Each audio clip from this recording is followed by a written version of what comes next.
Morning विद्यार्थी मित्रों आचार क्लासेस द्वारा आयोजित ऑनलाइन टीचिंग में हूँ जिग्नेश प्रजापति आप सबનું हार्दिक स्वागत करूँ છું। तो मित्रों આગળના ટોપિક ની અંદર આપણે શું જોયું તો કે સિંગ્યુલર પ્લુરલ। आज एक નવો અને એના કરતા પણ સહેલો ટોપિક છે મિત્રો WH ક્વેશ્ચન। બરાબર આ તમને જેન્ડર કરતા અને સિંગ્યુલર પ્લુરલ કરતા પણ બહુ સહેલો લાગશે। एग्जाम में मित्रों आ टॉपिक में 3 मार्क्स ने एमसीक्यू पूछाय छे। सो एग्जाम में आ टॉपिक में 3 मार्क्स ने શું પૂછાય છે મિત્રો एमसीक्यू। હવે एमसीक्यू સોલ્વ કરવા હોય કે વાક્ય સોલ્વ કરવા હોય પણ એને પહેલા શીખવા બહુ જરૂરી છે। તો આજે આપણો ડબલ એચ ક્વેશ્ચન નો પહેલો ટોપિક છે। તો એ પહેલા ટોપિક ની અંદર આપણે કેટલા ડબલ એચ વાળા શબ્દો જોઈ લઈએ। ચાલો એ શબ્દ કયા કયા છે એ જરા જોઈ લઈએ। तो मित्रों वॉट नो गुजराती શું થાય સુ। वॉट नो गुजराती શું થાય મિત્રો સુ। અને હંમેશા યાદ રાખજો વસ્તુ કે કર્મ દર્શાવવા માટે વોટ આવે।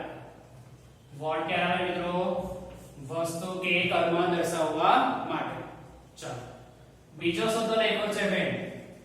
વેન નું ગુજરાતી શું થાય ક્યારે સમય દર્શાવવા માટે। વેન નું ગુજરાતી શું થાય ક્યારે સમય દર્શાવવા માટે આવે। वेर नो मतलब क्या वेर नो मतलब શું થાય મિત્રો ક્યાં સ્થળ દર્શાવવા માટે। વેર નો मतलब શું થાય મિત્રો ક્યાં સ્થળ દર્શાવવા માટે। ચલો વાય નું ગુજરાતી શા માટે કારણ દર્શાવવા। વાય નું ગુજરાતી શા માટે કારણ દર્શાવવા। બીજા બે ત્રણ શબ્દ યાદ રાખવાના છે। એક તો બીકોઝ આવે ડ્યુ ટુ આવે અને ટુ વાળું ક્રિયાપદ આવે। શું મિત્રો because આવે due to આવે અને to વાળું ક્રિયાપદ આવે। એ વાક્યમાં શું આવશે because। કયા ત્રણ શબ્દો because due to અને to વાળું ક્રિયાપદ। ચાલો whom નું ગુજરાતી કોને।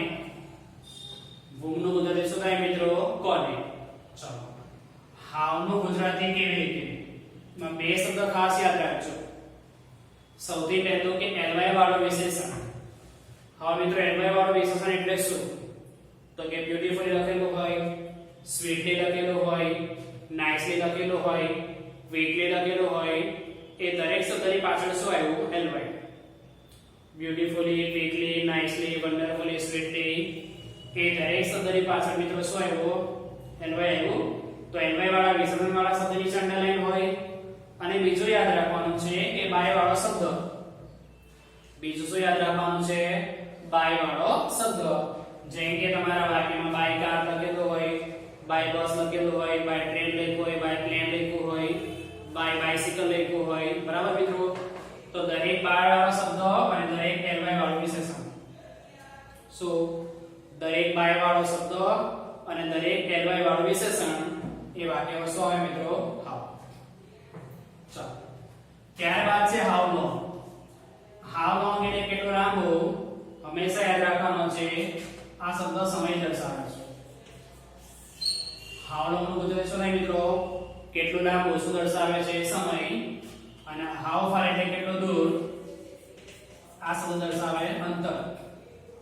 હાઉ ફાર નું ગુજરાતી શું થાય મિત્રો કેટલું દૂર આ શબ્દ શું દર્શાવે છે અંતર।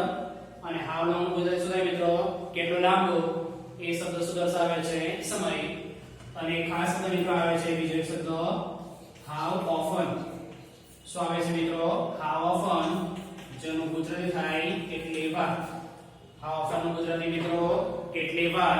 અને ખાસ યાદ રાખજો કે ભાઈ સાદા વર્તમાન કાળના અન્ય શબ્દ always ever never usually generally okay often sometimes always એ દરેકમાંથી કોઈ પણ શબ્દ નીચે અંડરલાઈન હોય તો વાક્યમાં આવશે હાઉ ઓફન।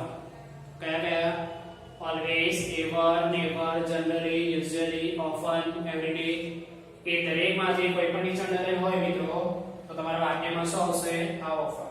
ઓકે ચાલો ફરી વખત વોટ નું ગુજરાતી શું। વેન નું ગુજરાતી ક્યારે સમય દર્શાવે। વેર નું ગુજરાતી ક્યાં સ્થળ દર્શાવે। वाय નું ગુજરાતી શા માટે કારણ દર્શાવે। whom નું ગુજરાતી કોને। how નું ગુજરાતી કેવી રીતે। હાઉ લોંગ નું ગુજરાતી કેટલું લાંબુ સમય દર્શાવે, હાઉ ફાર નું ગુજરાતી કેટલું દૂર અંતર દર્શાવે, અને હાઉ ઓફન એટલે કેટલી વાર એ શું દર્શાવે છે પ્રકારનો સમય. ચાલો મિત્રો આની સિવાય બીજા ડબલ એચ આવે છે, જેમ કે હુ આવે, હાઉ મેની આવે, હાઉ મચ આવે, which આવે, whose આવે. એની વાક્યરચના થોડી અલગ છે એટલે આપણે એને પછી સમજશું આવતા પીરિયડમાં, પહેલા આપણે સમજી લઈએ. બરાબર. હવે મિત્રો બીજી વસ્તુ યાદ રાખવાનું છે તમારે ટુ બી નામ. શું યાદ રાખવાના છે? ટુ બી નામ. ચાલો કયા કયા ટુ બી રૂપ આવે તો કે વર્તમાન કાળમાં am, is, are, ભૂતકાળમાં was, were, ભવિષ્ય કાળમાં shall, will, પૂર્ણ વર્તમાન કાળમાં have, has, પૂર્ણ ભૂતકાળમાં had, અને મોડેલ ઓક્ઝિલરીમાં can, could, may, might, should, would, must. Okay ચાલો ફરીથી કયા કયા ટુ બી રૂપો છે? am, is, are, was, were, shall, will, have, has, can, could, may, might, should, would, must. ફરીવાર મિત્રો am, is, are, was, were, shall, will, have, has, had, can, could, may, might, should, would, must. તો મિત્રો દરેક શબ્દ શું કહેવાય? Two બી ના રૂપ. આ દરેક શબ્દો શું કહેવાય મિત્રો? ટુ બી ના રૂપ. બરાબર. ચાલો બીજી વસ્તુ તમારે યાદ રાખવાનું છે કર્તા પરિવર્તન. મતલબ કે તમારા વાક્યમાં કર્તા આવે તો કઈ રીતે બદલાય? તો કે ભાઈ આ અથવા વી આવે તો યુ કરવાનું. જો મિત્રો તમારા વાક્યમાં કર્તા તરીકે શું આવે? આઈ અથવા વી તો શું કરવાનું? યુ. અને માય અથવા અવર આવે તો શું કરવાનું? યોર. ભાઈ ક્યાં આવે છે? આઈ અથવા વી આવે તો શું કરવાનું? યુ. અને માય અથવા અવર આવે તો શું કરવાનું? યોર. ઓકે મિત્રો તો આગળ ડબલ એચ વાળા શબ્દ છે, બીજા ડબલ એચ વાળા શબ્દ છે પણ આપણે પછી સોલ્વ કરીશું. ઓકે આટલા ટુ બી ના રૂપ યાદ રાખવાના છે. કર્તામાં આઈ અથવા વી આવે તો યુ, અને માય અથવા અવર આવે તો યોર. હવે તમારે વાક્ય કઈ રીતે સોલ્વ કરવાનું છે મિત્રો આપણે સમજી લઈએ. તો તમારે સૌથી પહેલા જવાબમાં લખવાનું ડબલ એચ. આ સ્ટેટમેન્ટ છે એ તમારે ખાસ યાદ રાખવાની છે. સૌથી પહેલા શું લખવાનું મિત્રો? Double H. એને એક્ઝેક્ટ બાજુમાં શું આવવું જોઈએ? ટુ બી નું. સૌથી પહેલા તમારા વાક્યમાં શું લખવાનું છે? Double H. એને એક્ઝેક્ટ બાજુમાં શું આવવું જોઈએ? ટુ બી નું રૂપ. પછી આ ડોટ ડોટ કરેલો છે મતલબ એમ થાય કે મિત્રો વાક્ય પહેલેથી કેટલું લખવાનું છે. આ ડોટ ડોટ કરેલો છે મતલબ શું થાય મિત્રો? વાક્ય પહેલેથી કેટલું લખવાનું છે. ચાલો જો પહેલું વાક્ય Ram will read a book tomorrow. શું થાય ગુજરાતી? રામ આવતીકાલે ચોપડી વાંચશે. શું થાય મિત્રો ગુજરાતી? રામ આવતીકાલે ચોપડી વાંચશે. એ વાક્યમાંથી ચોપડી નીકળી ગયો. તો બોલો આ ડબલ એચ માંથી કયો શબ્દ આવશે? તો કે રામ આવતીકાલે શું વાંચશે?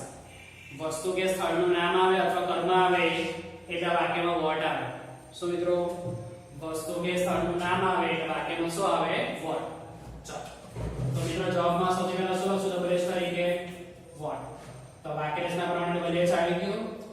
હવે એની એક્ઝેક્ટ બાજુમાં શું આવે? ટુ બી નું. તો તમારા વાક્યમાં ટુ બી નું ક્યાં આવશે? ખાસ સાંભળજો. કર્તાની બાજુમાં. તમારા વાક્યમાં ટુ બી નું ક્યાં આવે?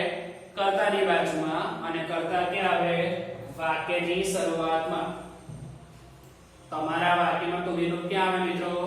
કર્તાની બાજુમાં. અને કર્તા ક્યાં આવે? વાક્યની શરૂઆતમાં. તો બોલો વાક્યમાં કર્તા કોણ છે? રામ. ટુ બી નું કયું છે? will. વાક્યમાં કર્તા કોણ છે મિત્રો? રામ. અને ટુ બી નું કયું છે? will. ઓકે તો ડબલ એચ તરીકે આપણે શું લખ્યું? what. ટુ બી નું લખે કર્તા રામ, અને ટુ બી નું કયું છે? will. તો જો મિત્રો ડબલ એચ લખાઈ ગયું, ટુ બી નું લખાઈ ગયું. હવે આપણે વાક્ય પહેલેથી કેટલું લખવાનું? શું? હવે આપણે વાક્ય પહેલેથી કેટલું લખવાનું? ચલો શું લખ્યું વાક્યની શરૂઆતમાં? રામ. will એક વખત આવી ગયું છે, બીજી વખત લખાશે નહીં. will એક વખત આવી ગયું છે, બીજી વખત લખાશે નહીં.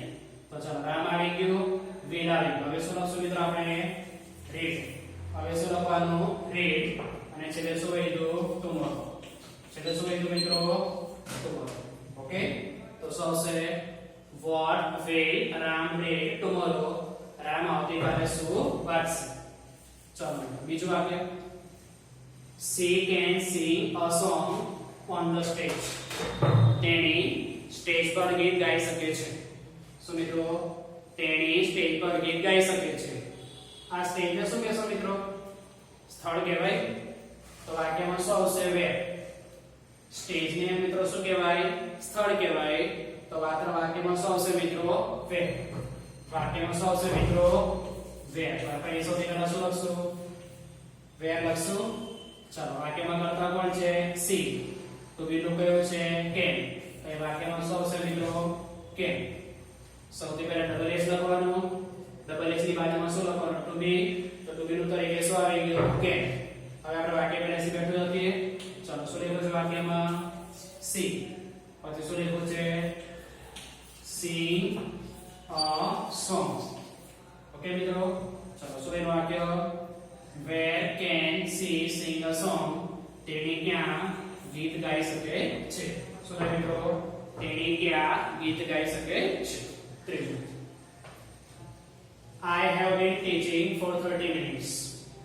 હું 30 મિનિટથી ભણાવી રહ્યો છું. I have been teaching for 30 minutes.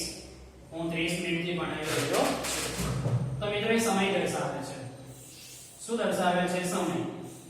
તો સમય માટે આપણે કેવા વાક્ય શબ્દો ઉપયોગ કર્યો છે? તો when પણ બોલાય અને how long પણ બોલાય. પણ હંમેશા યાદ રાખજો મિત્રો, જ્યારે તમારા વાક્યમાં for વાળો સમય આવે, જ્યારે તમારા વાક્યમાં for વાળો સમય આવે તો ફરજિયાત કયો શબ્દ આવશે? how long. હું આજે કોઈ બોલું છું, વાક્યમાં જ્યારે for લખ્યો હોય એની બાજુમાં સમય લખ્યો હોય મિત્રો, તો તમારા વાક્યમાં ફરજિયાત શું આવશે? how long. શું આવશે મિત્રો? how long. ચાલો જુઓ, ડબલ એસ તરીકે આપણે શું લખ્યું? how long. હવે તમારા વાક્યમાં શું લખવાનું? to be. to be ક્યાં આવે મિત્રો? કર્તાની બાજુમાં. બોલો, વાક્યમાં કર્તા કોણ છે? I. વાક્યમાં કર્તા કોણ છે? I. તો be નું કયું છે? have. તો મિત્રો અહીંયા શું આવશે વાક્યમાં? have. ડબલ એસ લખાઈ ગયું, to be લખાઈ ગયું. હવે વાક્ય પહેલેથી લખીએ. પણ જો વાક્યની શરૂઆતમાં I આવ્યું છે તો મેં શું કીધું હતું કે I અથવા V આવે તો શું કરવાનું? you. તમારા વાક્યમાં I અથવા V આવે તો શું કરવાનું મિત્રો? you. ચાલો, પછી શું લખશું? have. પછી શું લખશું? been. અને છેલ્લે શું આવશે? teaching. ઓકે મિત્રો, તો શું વાક્ય બન્યું? how long have you been teaching for 30 minutes? છે તો આપણે how long લખ્યું, તો બીજું તરીકે have આવ્યો, I નું you કરવાનું, been teaching બેઠું રહેશે. ઓકે, ચાલો. ચોથું છેલ્લું વાક્ય મિત્રો, the child is crying. શું લખ્યું છે મિત્રો? the child is crying because he is hungry. બાળક રડી રહ્યું છે કારણ કે તે ભૂખ્યું છે. સો બાળક રડી રહ્યું છે કારણ કે તે ભૂખ્યું છે. because એને કારણ કે બોલાય મિત્રો, તો જવાબમાં શું આવશે? શા માટે. બાળક રડી રહ્યું છે કારણ કે શબ્દ આવે એટલે જવાબમાં શું આવશે મિત્રો? શા માટે. તો શા માટે એટલે શું આવે ભાઈ? ચલો, વાક્યમાં કરતા કોણ છે? the child. તો બીજું કયું છે? is. તો બીજું કયું છે મિત્રો? is. ડબલ એચ આવી ગયું, તો બીજું આવી ગયું. હવે આપણે વાક્ય પહેલેથી લખશું. બોલો શું આવશે? the child cried. શું આવશે મિત્રો? the child cried. ક્યાં આવી ગયો? તો મિત્રો આપણે શું કર્યું? ડબલ એચ ના વાક્ય સોલ્વ કર્યા. તમારે આટલા શબ્દ યાદ રાખવાના છે. what એટલે શું, when એટલે સમય દર્શાવે, where એટલે સ્થળ દર્શાવે, why એટલે કારણ દર્શાવે, whom એટલે કોને, how એટલે કેવી રીતે. બે શબ્દ યાદ રાખજો, ly વાળો વિશેષણ અને by વાળો શબ્દ. how long માં તમારે યાદ રાખવાનું છે કે for વાળો સમય આવશે. how far એટલે કેટલું દૂર અંતર દર્શાવે છે. અને how often માં સાદા વર્તમાન કાળના અન્ય શબ્દો જેમ કે ever, never, always, usually, generally, often એ બધા નીચે અંડરલાઈન હોય તો શું હશે મિત્રો? how often. to be ના રૂપ ખાસ યાદ રાખજો. am, is, are, was, were, shall, will, have, has, had, can, could, may, might, should, would, must. આમાંથી એક પણ બિંદુ આવે મિત્રો એ ક્યાં આવશે? કર્તાની બાજુમાં. કર્તામાં યાદ રાખવાનું કે I અથવા V આવે તો શું કરવાનું? you. અને my અથવા was આવે તો your. તો મિત્રો આટલી વસ્તુ વ્યવસ્થિત હેડિંગ મારી નોટમાં લખી લેજો. આ 4 વાક્ય સોલ્વ થયા છે. બીજા બધા વાક્ય આપણે પછીના પીરિયડમાં સોલ્વ કરશું. Okay, good bye.